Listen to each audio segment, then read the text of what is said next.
Good morning, everybody. It is Matt here at Pumpkin Ridge. There's a rooster on the roof.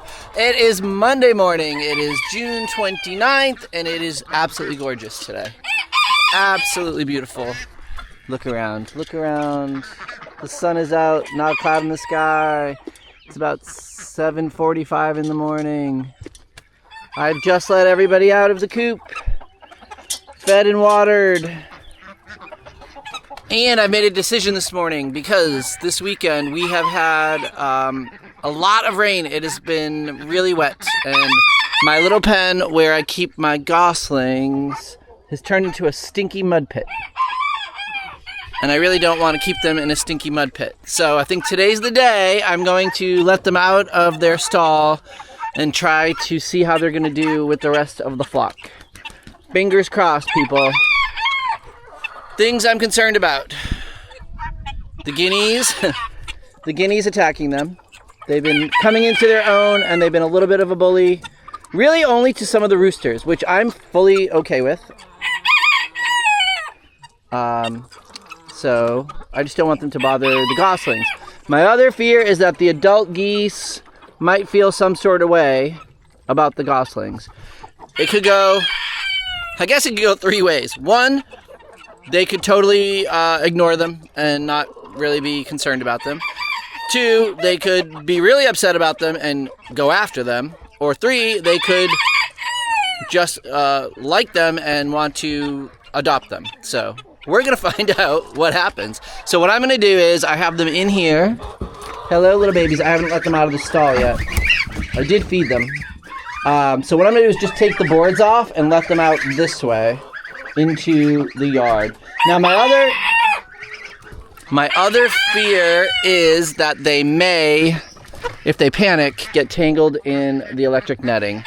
So I'm gonna have to keep an eye on that. These roosters are so loud. So we're gonna see what happens. It is a beautiful morning, and we're gonna go for it. All right, kiddos, we're gonna take the boards down. 1, 2. Whoa. Come on. One-handed here. 3. And I'll take it out. Probably don't need to take the bottom one out, but well, there we go. They can fit out. So we're just gonna step back and see what they do. They're probably gonna be terrified, but we'll see. Here, kids, I'll come over here and speak you that way. In spite of the fact that I have hatched them in my incubator. Oh my God, be quiet. And, been hands-on with them since they hatched. They do not like me. They think I'm a big, bad, scary guy.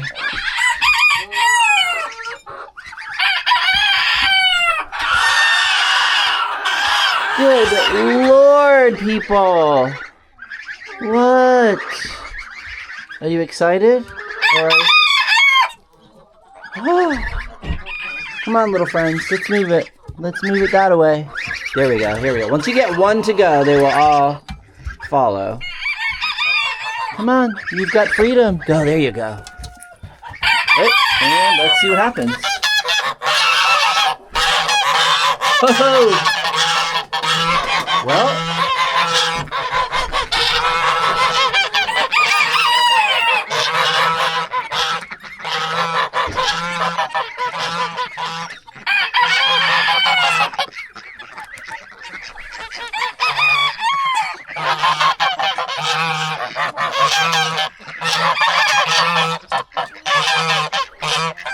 Well, there you have it, guys.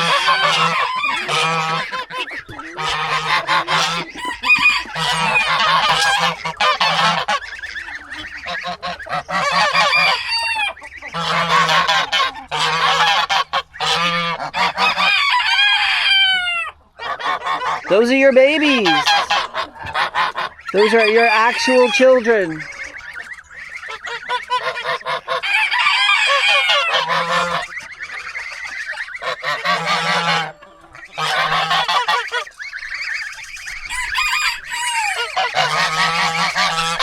do you think? So this is Finnegan on the end. That's the dad. He's doing an inspection, it seems.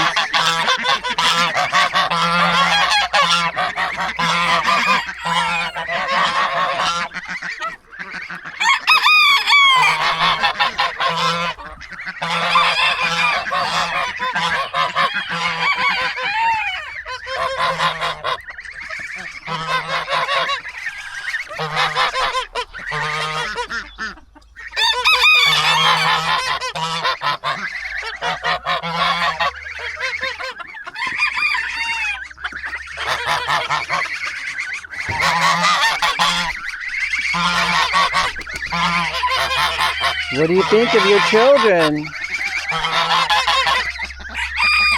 Oh, how gentle. The kids.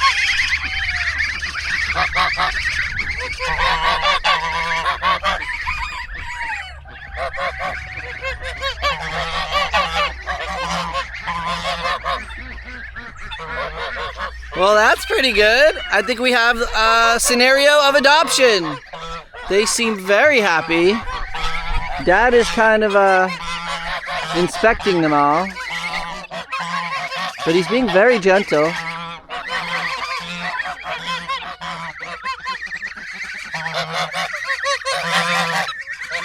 The girls are being a little nibbly, but those are your children, ma'am. Hello. How are we doing?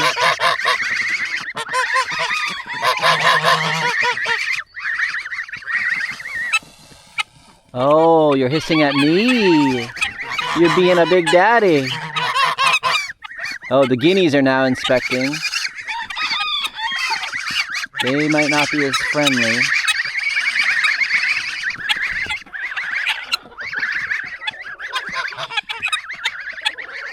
What do you think?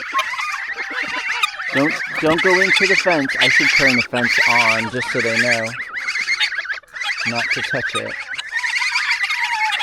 Alright, I'm going to get over the fence and then I'm going to turn it on. Whoop, I'm stuck on it.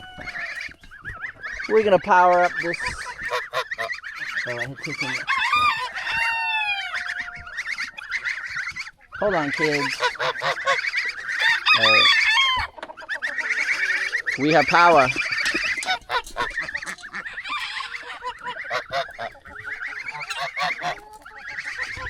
Well, that went about as smoothly as I could have hoped. And yeah, the parents seem pretty happy to have their babies for the most part. We'll watch them throughout the day and just make sure nothing goes wrong.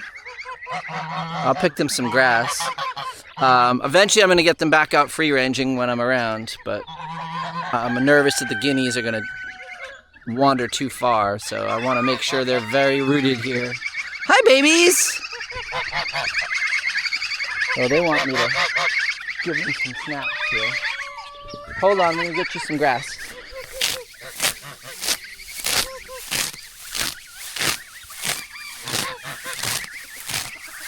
There we go. Want some fresh grass?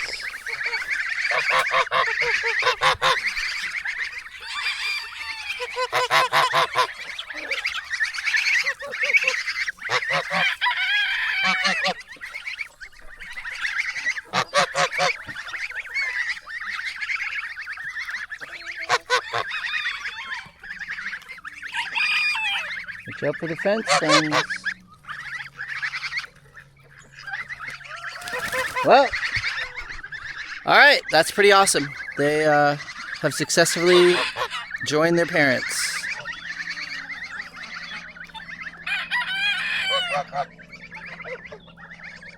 Ah, so beautiful.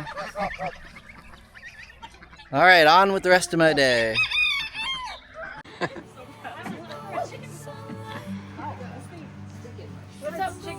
You guys just shrank. Yeah, don't slide back. I'm trying not to. Are you filming or taking a picture? I'm filming. I was thinking. I'll take a picture too. It's like... It's sinking. Oh my gosh. Okay. Okay. The dogs can be in the picture. All right. Come here, Phil.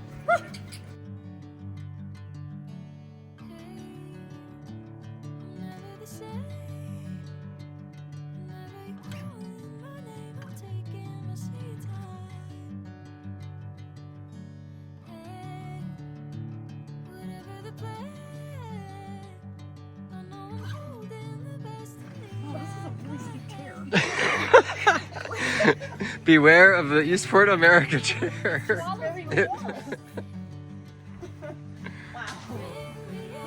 Let's see the view.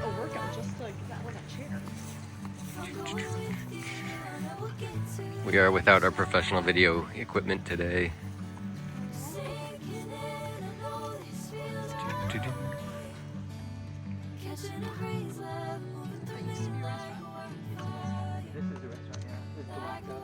Good breakfast place.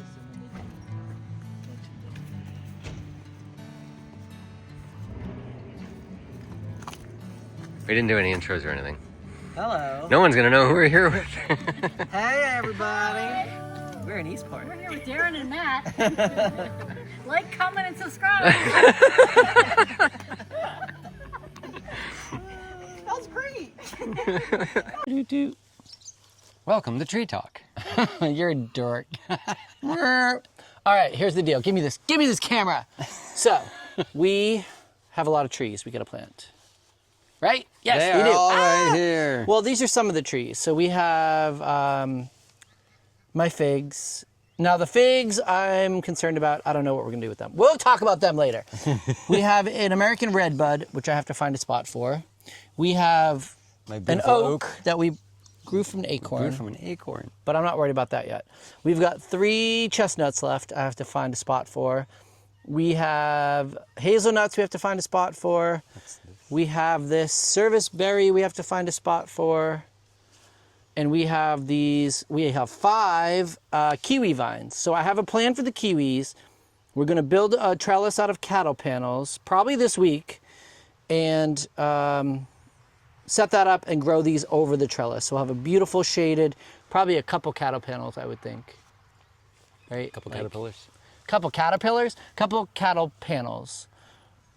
So probably 2 to make a nice high tunnel trellis, and we'll grow those kiwis over it. And they're cold hardy vine kiwis that produce a fruit, kind of like a giant grape. It's not fuzzy like the kiwi you get at the grocery store. It's got a smooth skin, but it tastes exactly like a kiwi. Yeah, and they grow profusely. Oh, they grow enormous, and they're crazy. We had one at our old property. We had a couple, because you need a male and a female to get the fruit. So at our old property, we had a male and a female, and one year it grew huge. We had an abundance of fruit, and then the male died, and then we never got fruit again. And we tried multiple times to plant more, but we didn't stay there long enough to see that come into fruition, or fruition. Haha! But, some of mine died. I hope I still have a male alive. That's my one concern, but I think I still have one. You have 5 plants, right? I have 5 plants. So the chances are I have a male that I grew from cuttings last year. So we're gonna pick a spot for them. We're gonna walk, and we're gonna walk and talk, and you will hear the lovely song of the guinea fowl as we walk, as we sip our Chardonnay, as we walk through the fields. As we mow down all the daisies. Oh no, we are mowing down the daisies. Oh, as we're walking, we can stop and talk for a second about these cages. So if anyone has been watching since last season, I tried to grow pumpkins here last year, and they absolutely were killed by bad soil and by slugs and snowshoe hares. But this year, I have been putting lots of compost and basically cage cleanings and all sorts of stuff out here, and I have now 2 butternut squash in this cage, and I have 2 pumpkins in this cage, and that's to keep the chickens from digging them up until they're big enough. So possibly this season we will have in this spot a little pumpkin squash situation. And we're gonna walk past our nasty wood pile and all the mess. There's all the us. We won't look at that. We We're won't gonna focus fast forward on that. this We're whole gonna fast section. forward. Ah! Run, run, run! So we've been mowing this field here.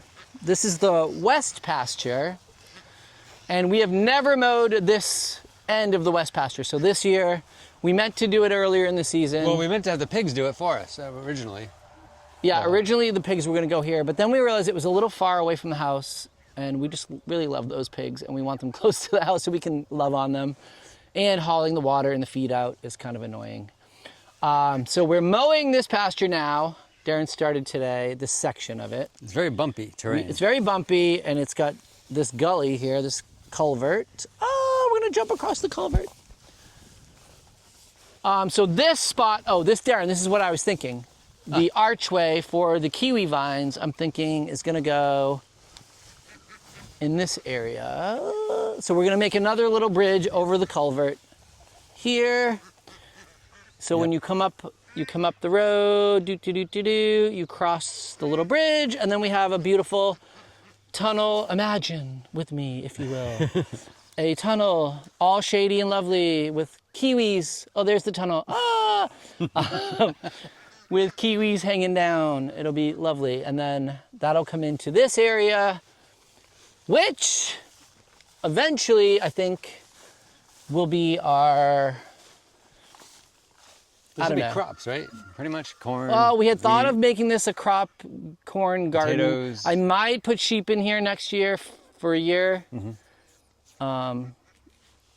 Sheep are coming next year. I'm already in contact with somebody that breeds sheep that's starting their own breed of sheep, and I'm on their lists for next spring to get some lambs.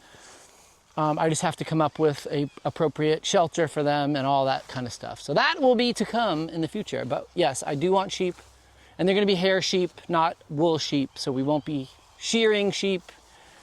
They will be sheep that shed their coat naturally. So sheep will be in the plan to help maintain these pastures. And right now it's all gone to weeds and trees, and it's lovely, and it's full of wildflowers and butterflies, and it honestly breaks our heart to have to mow it. Yeah, I have the shovel low when I'm going, so I can make sure to scoot Yeah, away you kind of any scoot the butterflies away. But if we don't get it under control, the trees are going to take it over. And some of these trees are toxic that we don't want for the sheep to eat. And here is, a hazel tree, hazel bush. So we have hazels that go all the way down this row, all the way from the road, all the way to the back of the west pasture. Now I have some hazels that I've grown from seed, and what I think we're gonna do is in between this post and birdhouse and that birdhouse post, we're gonna put another row of hazels where they'll have more light and they can kind of bush out into more full bushy bush. A full bushy bush. We like a full bushy bush here at Pumpkin Ridge. And then maybe we'll actually have some to harvest that the squirrels won't all get. Yeah. So along this little line will be hazels. Yep. So I've been mowing today, and it's very dicey mowing because I don't know where the There's a dip here. dip is. There's a drainage ditch. Is that far in? Oh wow, it really is far in. It's right here. You're falling in the ditch. So All right, so when I was imagining the ditch, I thought it was closer to the birdhouses. Yeah, so it's right here. Okay. So I guess we have a whole nother row before the, because this is where you want the crops, not really here. This will be wetter before the drainage ditch. Well, this is higher too. Yeah. So I don't know. So. But I do imagine that field eventually to be like a big field where we could plant a bunch of corn and a bunch of stuff where we need a lot of room for. Yeah, stuff for the farm stand. All right. And then up here, the nuttery. The nuttery. Everybody needs a Darren really nuttery. wants a nuttery. I also have some chestnut trees, I had said. So Strawberries. I don't know where we're going to put the chestnuts. What'd you find? Strawberries. Oh, we have lots of wild strawberries, which are about as big as that. It's almost a half an inch. Ooh. Heard that before. Boop. I'm sad for that. Oh, they're tiny, but they're so tasty. So we're trying to find, I think we've picked this spot for the hazels. And then I have like 10, I think I have 9 persimmon trees. I don't know where to plant those guys. I just was reading about them and they get like 30, 40 feet tall. And they don't like wet soil. So our problem here is that we are on a ridge and the drainage comes down the ridge, and a lot of this farm has pretty wet, moist soil. At least in the spring it does. In the spring and the winter. So I don't think the persimmons will like that. So we have to find a spot. Now we have this beautiful high spot here, but we're saving this spot for future plans. We have big dreams of building something. Either a greenhouse. Yeah, it's a beautiful southern facing slope down here. Yeah. So we were thinking of a wallapini, and then we would be able to grow things in the winter, like tropical plants and maybe crops of some sort. And if we ever do build our own home, which has always been a dream that we've had, we have this house that we didn't buy this property for the house, guys. We bought it for the location and the land. And the house is fine, and it's a total dump, but we're fixing it up, and it's cute, and it's cozy, and we actually like living there. But we do have some sort of fantasy plan to build our own home someday. And if we do, this was kind of the spot we were thinking would be a good location. This is pretty much the highest spot to build right a there on nice the property. home someday, maybe here. And then who knows what we'll do with the other house. Rent it out to friends or family or what, who knows what. Anyway, we're getting off track. We're doing a tree walk. Tree talk. Tree talk. Tree walk, tree talk. So we are still looking for a place to plant these persimmon trees. And they're gonna get big, so I don't know. Well, what can we delete from the middle of the line here? Well, we have this beautiful hedgerow here that goes down the middle of the east and west pastures, and it's got a lot of apple trees and a lot of service berries, and it's just really lovely for wildlife and lots of birds, and I don't want to lose that kind of wild quality to the property. And I have popped in, I actually did put in some elderberries, and I did put some hazels somewhere along here. So we can pop in more trees and remove trees. So we have a lot of these choke cherries that get the black knot fungus. As you can see, this one I already cut that is totally infected with black knot fungus. And this one here is still alive. But I wouldn't mind popping out some of these choke cherries. Nothing against choke cherries, because they are great for birds, and the birds love the berries, and the insects eat the leaves, and they are good. But they just reseed in the pastures like crazy. So if you look, there's baby choke cherries growing absolutely everywhere. And they are toxic for livestock. So if I want sheep out here, I gotta get these choke cherries under control. Ugh. So many things to think about. Now, what do you think of the idea of a chestnut or something down here? I already have, at the base of this pasture, I've planted the butternut tree. Oh, that's gonna be right where huge. that, you guys can't see it on the camera, but there's a little, we can go check out our butternut tree. So butternut tree is basically a white walnut. It's in the walnut family. And it grows into a very large, beautiful shade tree. And last year I planted one here at the back of this pasture. And it did really well. It came back nicely. Let's check it out. So here is our butternut tree, and we have not mowed around this. But this, I put a post here. This here is the butternut. Can you hold this It looks for me? like a sumac all right, almost. It does look like a sumac. But yeah, this is the butternut. And walnuts and sumac kind of look similar when they're young like this. But sumacs are very fuzzy. The stems are fuzzy, and this is not a sumac. It is a butternut. So this will grow into a huge, lovely shade tree. So that's a butternut, also a white walnut. And then in the back of the east pasture, we have planted, we actually filmed planting it with our friends April and Brian last year. It was a lovely day. And we planted a black walnut, which will grow into another huge, beautiful shade tree at the back of this pasture. We'll take a peek around the corner. I think the episode's called Putting Friends to Work. Yeah, I think so. Oh, another little scrubby apple tree growing here. Yeah, we're hesitant to cut them because maybe they're delicious. Right, there's so many apple trees that we've had to just basically mow down because there are baby apples growing everywhere. But they're growing up from apples that fall, and we don't know what they're gonna be. Like they're not like a cultivar that you know is gonna be a tasty apple.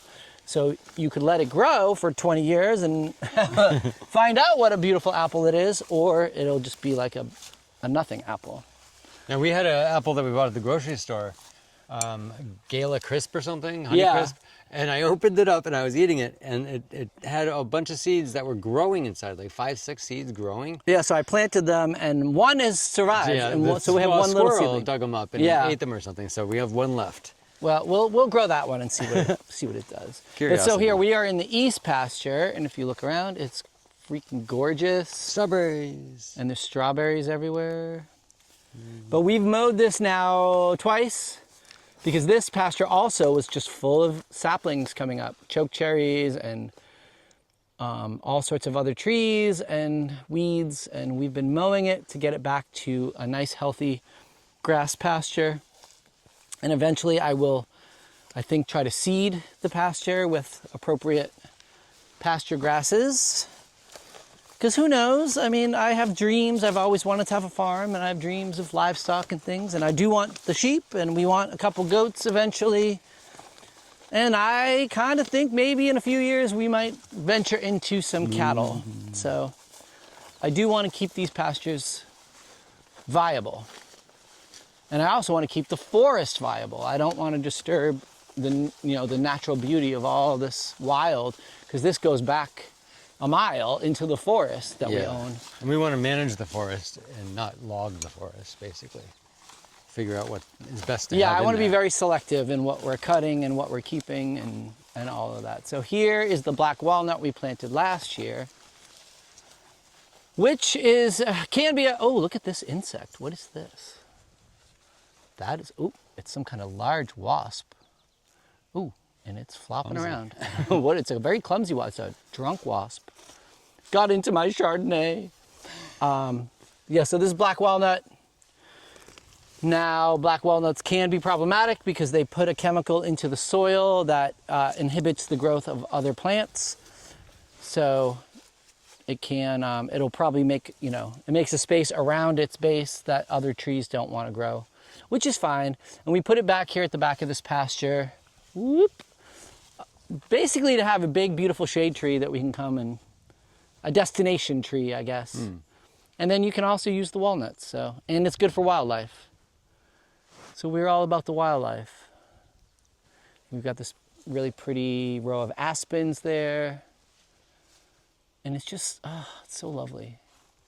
So our goal is to maintain these beautiful fields throughout the whole property and steward the forest properly.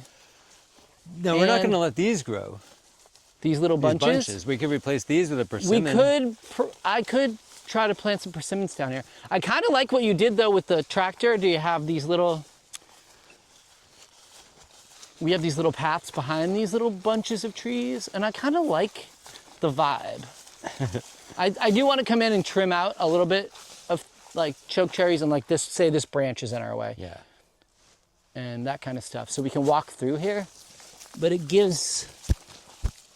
just gives a nice shady vibe, I guess. I don't know. Like little islands of trees. I don't mind this. All right. I don't. But I do like keeping the paths in between, mowed. So, and we can replace this poor tree. Oh, insects have eaten it. Oh, it's like the other one. Oh, yeah. So in there's the first some, meadow. the little tiny caterpillars. Now, that's what it's all about though, guys, because what do I care if caterpillars eat this tree? And who knows what kind of birds eat the caterpillars that live on this tree. Yeah, caterpillars gonna And live that's kind of what I want, the cycle of life. I want trees that attract insects, that support insect life, that then supports bird life and mammal life, and we can just really keep a beautiful ecosystem going here. And if just look at this view. I mean, how can you How can you not love this? Except for all the deer flies flying around our heads, but it's just so beautiful. So I don't want to mess up these pastures and break them up too much. I love this long expanse of grass. There's hazelnuts in here. There's hazels all over this property. I was telling you about it, but you didn't know about it, but I don't know where they are exactly, but it's along this edge somewhere. Yeah, everywhere along the edge of these fields we find wild hazels. And lots of sumac, which is also a lovely native plant. This is staghorn sumac. Little buds forming. Just love it. Love this whole place.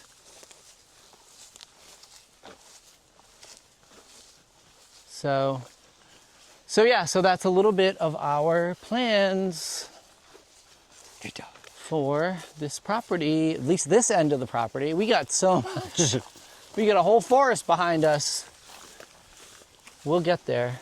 But we have multiple meadows throughout the forest that we want to also steward, mow down, keep them meadows, keep them manageable, and then maybe eventually move some livestock through them, keep them grazed, keep it very diverse habitat is what I want to do. So the deer and all the animals have what they need to survive.